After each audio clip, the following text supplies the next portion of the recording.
តោះបងប្អូនមកអាន boxing ជាមួយខ្ញុំអស់នឹងគេអាន boxing អីវ៉ាន់ឡើងធំបកឡើងធំឯខ្ញុំវិញអាន boxing ម៉ែអើយមានថងទូចថងធំកញ្ចេះកញ្ចប់ពេញតែនឹងបងប្អូននិយាយទៅអាវ៉ាវ៉ាន់អស់ហ្នឹងគឺមិត្តភក្តិរបស់ខ្ញុំផ្ញើពីបំបាយមកឲ្យខ្ញុំសម្រាប់លក់ពេលដែលខ្ញុំទៅស្រុកខ្មែរហ្នឹង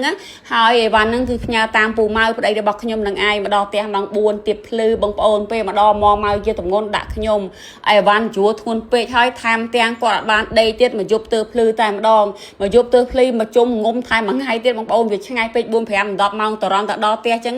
ដោយសារសវត្ថរបស់គាត់គឺបុកខេងគឺក្រែដេកទេប៉ុន្តែមិនដឹងល្មិចទេម្នាក់បុកខេងត្រឡប់ទៅជាក្រែអង្គុយវិញអញ្ចឹងហើយគាត់មមមកបើករហាយជាទម្ងន់អ្នកបុកខេងអីគាត់អញ្ចឹងហើយក៏គាត់ប្រាប់ខ្ញុំថាជួយម៉ាសាគាត់បន្តិចមកក៏ទ្រាំបានឈឺកកខ្លាំងដល់ពេលព្រឹកឡើងខ្ញុំប្រាប់គាត់ថាមិនបាច់ចាំជួយធ្វើកិច្ចការខ្ញុំទេខ្ញុំធ្វើម្នាក់ឯងបានអីទេការងារអស់ហ្នឹងប៉ុន្តែពូម៉ៅគាត់មិនសុខចិត្តទេបងប្អូនគាត់ថាខ្ញុំហត់ច្រើនហើយគាត់ចង់ឲ្យខ្ញុំសារៈខ្លះគាត់ឃើញខ្ញុំខំគ្មានពេលសារៈអីចឹងណានិយាយទៅក៏អរគុណទឹកចិត្តពូម៉ៅដែរបងប្អូនអើយដែលជួយធ្វើការងារខ្ញុំសពបែបយ៉ាងហើយដល់ពេលខ្ញុំចូលសលេងដាច់ភ្លើងទៀតបងប្អូនសុកឥណ្ឌាមិនដឹងស្អីទេដាច់ភ្លើងដាច់ទឹកបានដាច់មួយថ្ងៃផែជាបាយមិនឆ្ងាញ់ឯងមើលទៅនិយាយទៅបងប្អូនអាវ៉ានេះខ្ញុំលក់តម្លៃធូរថ្លៃខ្លាំងមែនតើកវល់ខ្ញុំលក់តាមមួយគូ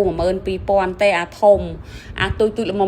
8000ឬក៏10000អញ្ចឹងទៅអញ្ចឹងបងប្អូនចាំមើលវីដេអូវគ្គហើយសូមអធិស្ឋានបងប្អូនដែលបានទិញកវល់ខ្ញុំវគ្គមុនខ្ញុំលក់ថ្លៃបន្តិចដោយសារខ្ញុំមិនដឹងតម្លៃខ្ញុំទិញនៅស្រុកខ្ញុំទិញតពីគេតែលើកនេះទេបងប្អូនខ្ញុំទិញមកពីបំបាយខ្ញុំទិញច្រើនអញ្ចឹងទៅខ្ញុំក៏បានទិញកន្លែងបោះដុំទៀតអញ្ចឹងឲ្យលក់កាន់តែធូរថ្លៃអញ្ចឹងណាប៉ុន្តែបើសិនបងប្អូនទិញកវល់ពីខ្ញុំពេលទៅដល់ស្រុកខ្មែរបងប្អូនត្រូវចេញសេវាខ្លួនឯងដោយសារខ្ញុំលក់ចំណេញតិចបំផុតអញ្ចឹងណាហើយខ្ញុំក៏មានសលុះសេរីផងដែរណាចាបងប្អូនតម្លៃធូរថ្លៃទេតែ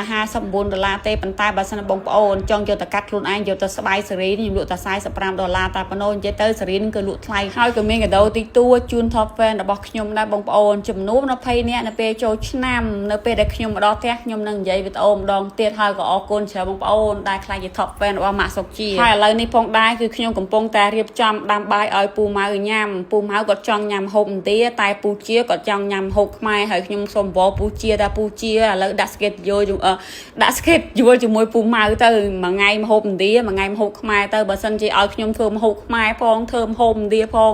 កាត់តវីដេអូធ្វើការងារផ្ទះផងទៅម៉ាស្សាផងថែមទាំងធ្វើជាអ្នករត់ម៉ូតូដូរពេលតិចទៀតដល់វគ្គខ្ញុំស្គួតឬក៏ដើររាប់កាយតាមស្រួលហៅបងប្អូនរាប់កាយជាមួយខ្ញុំឥឡូវហើយបងប្អូននេះការងារច្រើនពេកប៉ុន្តែរឿងចំណូលអូយ0ហើយខ្ញុំក៏សូមណែនាំនិគីសម្រាប់បងប្អូនពុកម៉ែមីងដែលមានបញ្ហាឈឺឆ្អេះឈឺចកេះឈឺឆ្អឹងឈឺឆ្អែងចុករយសពុនដៃជើងប្រើទៅបង្ខំម្ដងទេនៅពេលខ្ញុំបានបិទវាហើយចឹងទៅមានរំលក្តៅភីឬខ្ញុំបានទៅកន្លែងម៉ាស្សាចាប់សរសៃស្រួលខ្លួនខ្លាំងណាស់បងប្អូននោះហើយក្រុមហ៊ុនរបស់គាត់មានផលិតផលជាច្រើនចឹងហើយបើសិនជាបងប្អូនមានចំណាប់អារម្មណ៍នេះជាភ័យរបស់គាត់ឬក៏ដើររកទិញតាមផ្សារក៏មានដែរហើយបន្ទាប់ពីខ្ញុំដាំបាយក្រោយមកក៏ខ្ញុំធ្វើម្ហូបមុខទៀតគឺក្រៀនការីនិយាយទៅគ្រឿងផ្សំខ្ញុំអត់បានធ្វើខ្លួនឯងទេម្ដាយក្មេងខ្ញុំក៏អ្នកផ្សំគ្រឿងឲ្យចឹងដោយសារខ្ញុំមានពេលវេលាច្រើនមួយទៀតពូម៉ៅក៏ប្រាប់ខ្ញុំថានៅពេលខ្ញុំធ្វើម្ហូបឥណ្ឌាម្ដងរសជាតិខុសគ្នា100ដឺក្រេពេលខ្លះក៏ឆ្ងាញ់ចឹងទៅពេលខ្លះក៏មិនឆ្ងាញ់ចឹងហើយបានជាលើកនេះពូម៉ៅឲ្យម្ដាយខ្ញុំ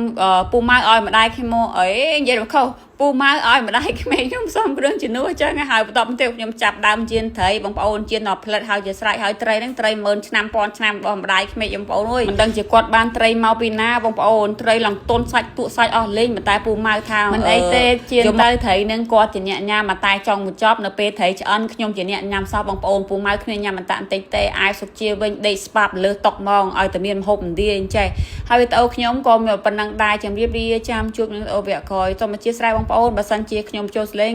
ខុសចំណុចណាមួយចឹងអរគុណ